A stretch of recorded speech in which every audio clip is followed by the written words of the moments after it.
تو آج بات ہوگی، پارہ نمبر 3 ہے، سورہ آل عمران ہے اور آیت نمبر ہے 13۔ اللہ قرآن میں ارشاد فرماتا ہے، بسم اللہ الرحمن الرحیم، قد کان لکم آیۃ فی فئتین التقطا فئۃ تقاتل فی سبیل اللہ وأخرى كافرة يرونهم مثليهم رأي العين والله يؤيد بنصره من يشاء ان في ذلك لعبرة لأولي الأبصار۔ آسان ترجمہ قرآن کنز العرفان۔ بے شک تمہارے لیے ان دو گروہوں میں بڑی نشانی ہے جنہوں نے آپس میں جنگ کی، ان میں ایک گروہ تو اللہ کی راہ میں لڑ رہا تھا اور دوسرا گروہ کافروں کا تھا، جو کھلی آنکھوں سے مسلمانوں کو خود سے دگنا دیکھ رہے تھے، اور اللہ اپنی مدد کے ساتھ جس کو چاہتا ہے تائید فرماتا ہے، بے شک اس میں عقل مندوں کے لیے بڑی عبرت ہے۔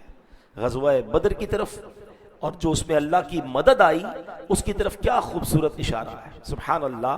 اب آیت کریمہ کے ذرا مضامین کو ڈیٹیل میں سمجھتے ہیں۔ اللہ پاک نے فرمایا دو گروہ جو بدر کے میدان میں آمنے سامنے تھے، ان میں ایک گروہ اہل ایمان کا تھا، یہ سب صحابہ کرام علیہم رضوان تھے، ان کا مقصد نہ تو کوئی زمین کا ٹکڑا حاصل کرنا تھا، نہ یہ مال و دولت جمع کرنے جمع ہوئے تھے، نہ دنیاوی تاج و تخت کی حرص ان میں تھی، ان کا مقصد ایک ہی تھا، تقاتل فی سبیل اللہ، اللہ کی راہ میں وہ جو گروہ تھا وہ لڑ رہا تھا، یہ کلمہ حق کا پرچم بلند کرنے گئے تھے۔ دوسری طرف کفار مکہ تھے، ان کی انٹینشن کتنی ناپاک تھی۔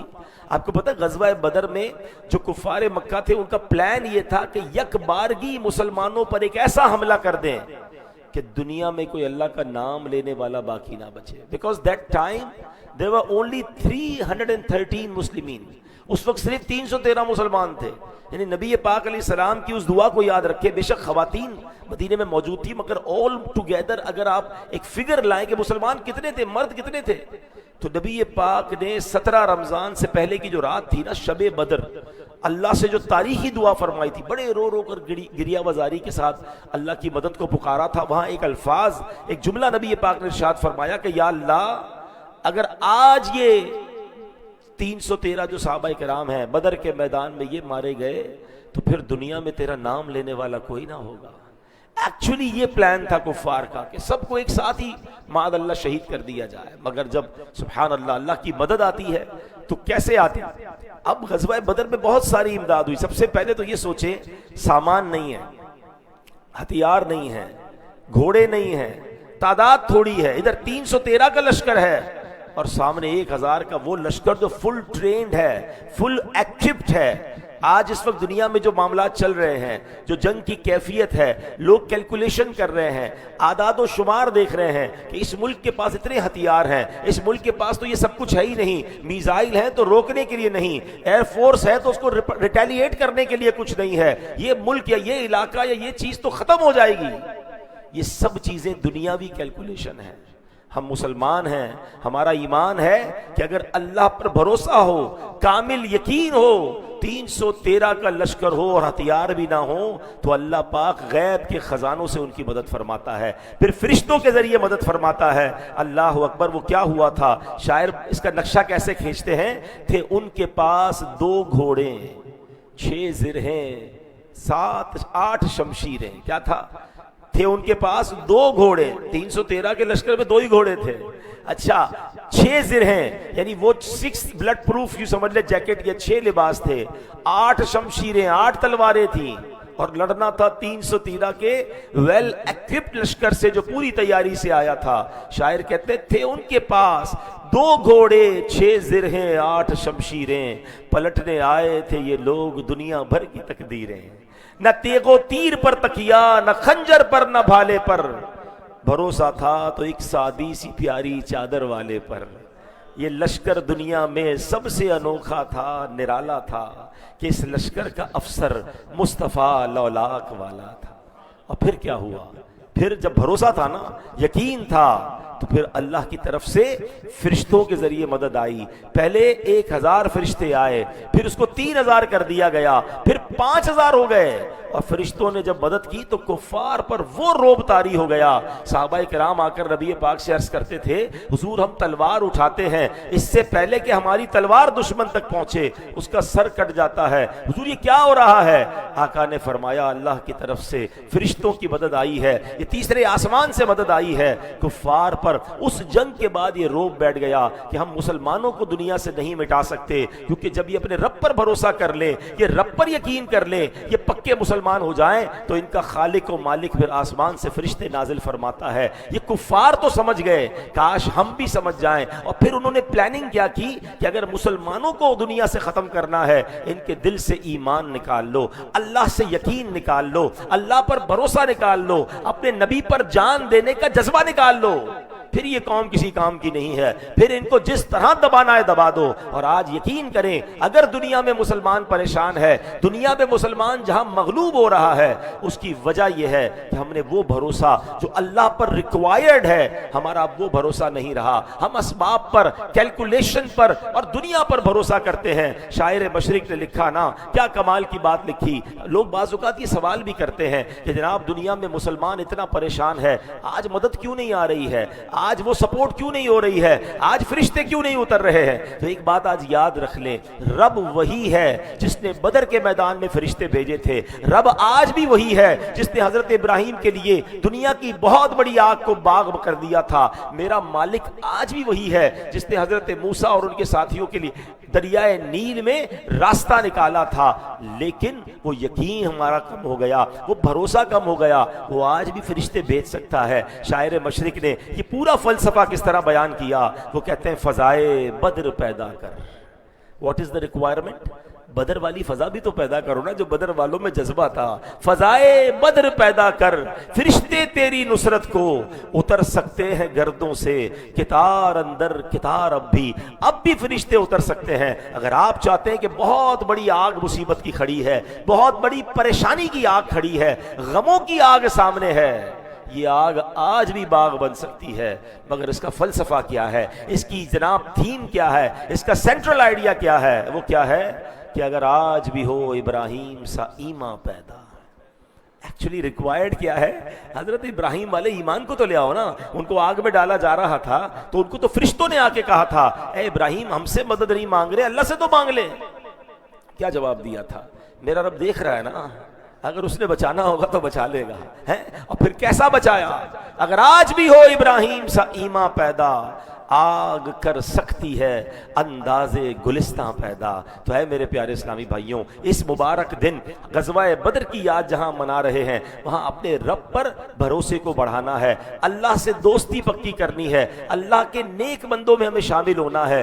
رب راضی ہوگا, پھر دیکھیں کیسے غیبی مدد آتی ہے. اللہ کریم قرآن مجید میں اللہ نے اس آیت میں کیا فرمایا کہ واللہ یؤید بنصرہ من یشاء, اور اللہ اپنی مدد کے ساتھ جس کو چاہتا ہے تائید فرماتا ہے. پتہ چلا فتح, غلبہ اور کامیابی اسے ملتی ہے جس کے شامل حال اللہ پاک کی مدد ہو جاتی ہے. اللہ اکبر. اب ہمیں یہ سوچنا ہے, اب مثال کے طور پر ہم اگر چاہتے ہیں نا کہ ہماری مصیبتیں دور ہو جائیں, ہماری مشکلیں دور ہو جائیں, تو ہمیں اللہ پر وہ بھروسہ ریکوائرڈ ہے. اب مثال دیتا ہوں, بعض دفعہ لوگ کہہ رہے ہوتے کہ یار میں نے بڑی کوشش کی ہے, میرا کام نہیں بن سکا, دن رات کوشش کی, میں ادھر بھاگتا رہا ادھر بھاگتا رہا, بڑی تیاری بھی کی, پریزنٹیشن بنائی, مگر میری ڈیل نہیں ہوئی. اللہ اکبر. اب محنت اگر غلط سم جا رہی ہو تو, اب مثال کے طور پہ ہمیں بھوک لگی ہے, ہم روٹی کھائیں تو کھانا بھوک مٹ جائے گی نا. اگر پتھر کھانا شروع کر دیں تو بھوک تو نہیں مٹے گی. بالکل اسی طرح کوئی مدینہ پاک جانا چاہتا ہے مگر افریقہ کی فلائٹ میں بیٹھ جائے تو وہاں تو نہیں پہنچے گا نا. بھائی آپ نے اسباب بھی تو پرفیکٹ اختیار کرنے کہ راستہ کیا ہے, وہ راستہ کون سا ہے جو کامیابی کا ہے. اب مثال کے طور پہ ہم سب چاہتے ہیں ہمارے معاشی حالت بہتر ہو جائے, ہمارے کاروبار میں برکت ہو جائے, لیکن محنت دن رات ہو رہی ہے مگر سودی کاروبار کے ساتھ ہو رہی ہے. محنت دن رات ہو رہی ہے مگر دھوکے کے ساتھ ہو رہی ہے, جھوٹ کے ساتھ ہو رہی ہے. لوگوں کو کسی طرح فراڈ کر کے پیسے کمانے ہیں. تو اس میں برکت تو نہیں آنی ہے. آپ کہہ رہے ہیں میں محنت بھی کر رہا ہوں نتیجہ نہیں آ رہا. اللہ اکبر. اللہ فرماتا ہے وَفِي السَّمَاءِ رِزْقُكُمْ, اور آسمان میں تمہارا رزق ہے. پتہ چلا کہ رزق کا تعلق اللہ پاک کی تقدیر کے ساتھ ہے. رب کریم پر بھروسہ ہوا, اللہ سے مضبوط تعلق ہوا, اللہ پاک رزق عطا فرما دے گا. اور بظاہر مال میں کثرت بھی نہ ہوئی تو اللہ کم مال میں برکت ڈال دے گا. اے میرے پیارے اسلامی بھائیوں, مہنگائی کی رٹ تو لگائی ہے مگر رزق کہاں ڈھونڈ رہے ہیں. ایک بڑا پیارا واقعہ, ایک بار ایک صحابی رسول حضرت قیس رضی اللہ تعالیٰ بہت اللہ کی راہ میں خرچ کرتے تھے. اپنے لیے جو بھی کماتے تھے بچوں کے لیے نکال لیتے, تھوڑا بہت جو ضرورت ہوتی اپنے گھر کے لیے, باقی خرچ کر دیتے. ان کے بھائی سمجھاتے بھائی یہ کیا کرتے ہو, اتنا خرچ, اتنا دین کی راہ میں, اتنا اللہ کی راہ میں. ایک دن شکایت لے کر پہنچ گئے نبی پاک کے پاس. کہ حضور ہمارے بھائی کی شکایت ہے. نبی پاک نے حضرت قیس کو بلایا. کہا کیا شکایت ہے؟ کہ حضور یہ بہت خرچ کرتے ہیں, جو مال کماتے ہیں تھوڑا بہت اپنے گھر والوں کے لیے رکھتے, باقی خرچ کر دیتے ہیں. پیارے آقا علیہ السلام نے ان سے پوچھا کیا کرتے ہو؟ تو وہ کہتا ہے حضور جو کچھ کماتا ہوں اپنا حصہ رکھ کر باقی راہ خدا میں بانٹ دیتا ہوں. پیارے آقا کو ان کا عمل اتنا پسند آیا, اس کے سینے پر ہاتھ مار کر 3 بار نبی پاک نے کیا فرمایا, انفق ینفق اللہ علیک, خرچ کر اللہ اور عطا فرمائے گا. انفقوا ینفق اللہ علیک, خرچ کر اللہ پاک اور عطا فرمائے گا. انفق ینفق اللہ علیک, خرچ کر اللہ پاک اور عطا فرمائے گا. اللہ کی راہ میں خرچ کرنا ایکچولی یہ رزق تلاش کرنے کا طریقہ ہے, یہ اللہ اور عطا فرماتا ہے. ایک اور حدیث پاک ہے جس کا خلاصہ ہے, سبحان اللہ, کیا فرمایا نبی پاک علیہ السلام نے کہ گن گن کر خرچ نہ کرو, ہیں وہ رب کریم بھی تمہیں گن گن کر عطا فرمائے گا. ہم بعض اوقات کیا ہوتا ہے, نہیں بھائی اب زکوٰۃ, اب تو یہ بھی پرابلم ہے کہ زکوٰۃ بھی نہیں گن رہے. زکوٰۃ کو تو گننا ہے, یعنی ایٹ لیسٹ حساب تو کریں نا کہ نکلتی کتنی ہے, اس کو بھی نہیں کیلکولیٹ کر رہے. پوری کیلکولیٹ کریں مگر اس کے بعد بھی دیں. اب مثال کے طور پہ مسجد میں کوئی اعلان ہوا, چلو یار سب سے چھوٹا نوٹ کون سا ہے, یار یہ دے دوں گا تو کم ہو جائیں گے. اللہ جب دینے میں نہیں روک رہا ہے, مجھے بتائیں نا کبھی ایسا ہوتا ہے, بعض لوگ یا کاروباری لوگ بیٹھے, ہم ایک دن میں بعض اوقات پورے 1 مہینے کے پیسے بنا لیتے ہیں, مگر اس کے بعد ہم اپنی دکان اپنا آفس تو بند نہیں کرتے نا کہ یار ہو گیا, نہیں وہ آنے دو. لیکن اللہ کی راہ میں دینے کی بات آئے, نہیں بھائی ہم نے رمضان میں دے دیا جو دینا تھا, اب اگلے سال آنا. مشورہ یہ ہے کہ اگر آپ اپنے رزق میں برکت چاہتے ہیں تو جس طرح اس نے دینے کا در کھولا ہوا ہے, آپ بھی اللہ کی راہ میں غریب لوگوں کی مدد میں یہ کام کرتے رہیں. زکوٰۃ پوری نکل گئی اور بھی نکالیں, کیونکہ یہ وہ خرچ ہے جو بیسیکلی آپ کے لیے دوسرا رزق لے کر آنے والا ہے. تو اللہ کی مدد حاصل کرنے کے اور بھی طریقے ہیں. حدیث پاک میں بڑی, بلکہ قرآن پاک کی آیت ہے, کیا خوبصورت آیت ہے کہ اللہ کیا فرماتا ہے کہ جو اللہ کے دین کی مدد کرتا ہے, ان تنصروا اللہ ینصرکم, اگر تم اللہ کے دین کی مدد کرو گے اللہ تمہاری مدد کرے گا. مدد چاہیے, دین کی مدد کریں, دینداروں کی مدد کریں, مدرسے جو قرآن پڑھا رہے ہیں ان کی مدد کریں, وہ لوگ جو دین کی خدمت کر رہے ہیں ان کی مدد کریں, بلکہ خود پریکٹیکلی دین کا کام کرنا شروع کر دیں. اللہ فرماتا ہے تم دین کی مدد کرو اللہ تمہاری مدد کرے گا. ایک اور فارمولہ آخر میں دے دیتا ہوں, جس کو اللہ کی مدد چاہیے, سبحان اللہ, اللہ کے حبیب علیہ السلام فرماتے ہیں واللہ فی عون العبد ما کان العبد فی عون اخیہ, فرمایا جب تک بندہ اپنے مسلمان بھائی کی مدد کرتا رہتا ہے اللہ پاک اس کی مدد فرماتا رہتا ہے. میں نے جب یہ حدیث پڑھی نا, میں نے سوچا یار یہ تو میں نبی پاک نے فارمولہ دے دیا ہے. میری جو پرابلم ہے, یا آپ جس پرابلم میں اس وقت ہیں, بیمار ہیں, قرضے میں ہیں, روزگار کا مسئلہ ہے, فیملی ایشو ہے, واٹ ایور, آپ چاہتے ہیں میری مشکل دور ہو جائے. ہماری مشکل ہمارے ہاتھ میں نہیں ہے دور کرنا کس نے, اللہ نے ہے. مگر یہ چابی دے دی ہے کہ اگر اپنی ڈیفیکلٹی دور کرنا چاہتے ہو نا, کسی مسلمان کی ڈیفیکلٹی دور کر دو. آپ کسی کی پریشانی دور کریں, اللہ آپ کی پریشانی دور کر دے گا. تو مثال کے طور پہ ہم میں سے جو جس پریشانی میں ہے نا, تھوڑی دیر کے لیے اس کو سائڈ پہ رکھیں, کیونکہ وہ تو میرے ہاتھ میں نہیں, میں ٹھیک نہیں کر سکتا, مگر میں کسی مسلمان کی پریشانی دور کرنے کی کوشش کروں. کوئی بیمار ہے اس کا علاج کرا دوں, کوئی غریب ہے اس کی مدد کر دوں, کسی کو نوکری چاہیے اس کے لیے کسی سے بات کر لوں, واٹ ایور. اچھا یہ بھی بعض اوقات ذہن میں خیال آتا ہے کہ یار یہ مصیبت دور کرنا, پریشانی دور کرنا تو کسی امیر آدمی کا کام ہے. ایسا نہیں ہے. ہم ہر پریشانی پیسے سے دور نہیں ہوتی. بعض اوقات دلاسا دے دینا, بعض اوقات سپورٹ کر دینا, بعض اوقات کسی جگہ چل کر ساتھ اس کا کام کروا دینا, بہت سارے طریقے ہیں کہ آپ کسی مسلمان کی پریشانی دور کر دیں. اپنی اپنی حیثیت کے مطابق کوشش کریں, آپ کسی کی پریشانی دور کریں, اللہ آپ کی پریشانی دور کر دے گا۔ رب کریم سے دعا ہے، جمعہ کا دن ہے، مبارک گھڑیاں ہیں، قبولیت کے لمحات ہیں، میرے مولا ان مبارک گھڑیوں میں ہم سب کی مغفرت فرما، ہم سب کی مشکلوں کو آسان فرما۔ اے اللہ بدر میں تو نے فرشتوں کے ذریعے مدد فرمائی، اے کریم آج مسلمان تیری مدد کے امید میں بیٹھے ہیں، پوری دنیا میں مسلمانوں پر ایک خوف طاری ہے، اے اللہ دشمن انہیں مٹانے کے در پہ ہے، اے بدر کے میدان میں مسلمانوں کی فرشتوں کے ذریعے مدد کرنے والے آج پھر تیری مدد کی حاجت ہے، مسلمانوں کی غیب سے مدد فرما۔ اللہ کے نبی صلی اللہ علیہ وسلم نے فرمایا، میری طرف سے لوگوں کو پہنچا دو، اگرچہ ایک آیت ہی ہو۔ مزید روحانی بیانات سننے کے لیے چینل کو سبسکرائب ضرور کرتے جائیں۔ شکریہ۔